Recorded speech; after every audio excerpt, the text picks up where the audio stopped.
Забрзува железничкото поврзување со Бугарија. Премиерот Христијан Мицкоски вели дека се отстранети сите пречки за да почне изградбата на пругата од Крива Паланка до граница.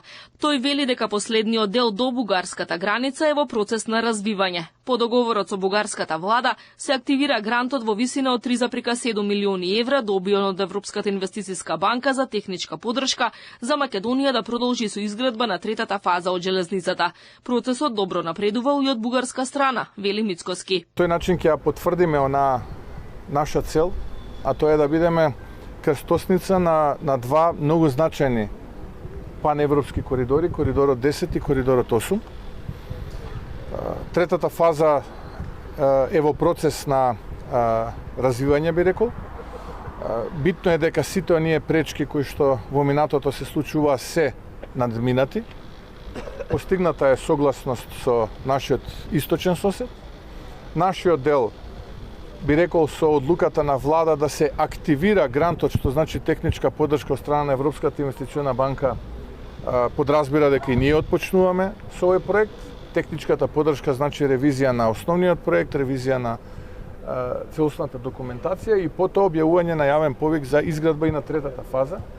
Договорот со Бугарија за изградба на третиот дел од пругата долж коридорот 8 дојде по бројни натегања и преговори, откако вице-премиерот Николовски посочи дека претходниот проект е прескап за Македонија да го реализира и дека завршува во тунел без крај, без обврска на бугарската страна да го догради нејзиниот дел. Сега, откако падна договор со тамошната влада, дополнително за да се забрзаат активностите и железници инфраструктура ќе започне постапка за избор на надзор на изградбата. Бугарија од своја страна се согласи тунелот заеднички да се гради, но и целосно да го реализира коридорот 8 во делот на железницата на нејзина територија. На почетокот на годинава официјално беше пуштена во употреба и првата фаза од пругата кон Бугарија, односно делот од Куманово до Белјаковце.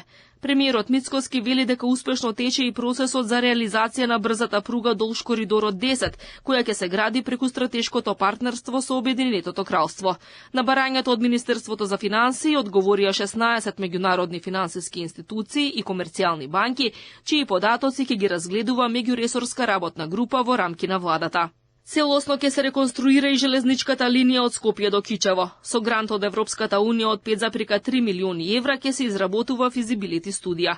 Европската банка за обнова и развој треба да избере фирма консултант за изработка, а по истокот на 18 месеци за изработка на студијата ќе стартува изградбата. Проценките се дека пругата ќе се гради околу 2,5 години, а ќе чини повеќе од 4 милиони евра по километар.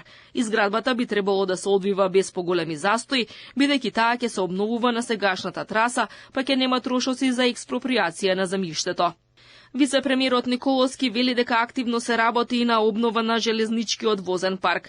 Тој најави набавка на 2 нови локомотиви и репарација на 11 постојани локомотиви. Новите локомотиви и набавката на нови возови за неколку години од сега треба да обезбедат побрз железнички транспорт за граѓаните и за фирмите.